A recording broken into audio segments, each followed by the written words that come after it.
નમસ્કાર, આપ જોઈ રહ્યા છો નેશન પ્લસ ન્યૂઝ. હું છું આપની સાથે હેતલ ભગત.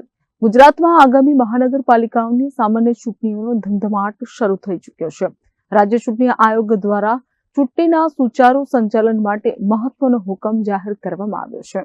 આગામી સમયમાં મહાનગરપાલિકાઓની ચૂંટણીના પડઘમ વાગી રહ્યા છે, જેને લઈને રાજ્ય ચૂંટણી આયોગ એક્શન મોડમાં જોવા મળી રહ્યો છે.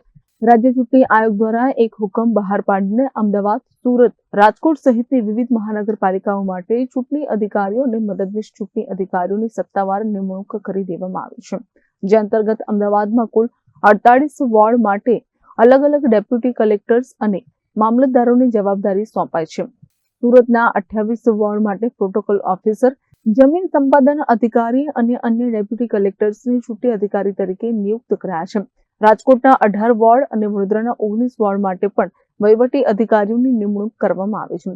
આ ઉપરાંત ભાવનગર, જામનગર, આણંદ, ગાંધીધામ, નડિયાદ, મહેસાણા, નવસારી, પોરબંદર, સુરેન્દ્રનગર, મોરબી અને વાપીમાં પણ ચૂંટણી અધિકારીઓની ફોજ તૈનાત કરી દેવામાં આવી છે.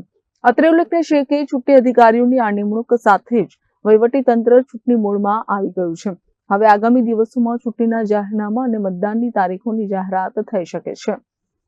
Bureau report, nation plus news, Vadodara.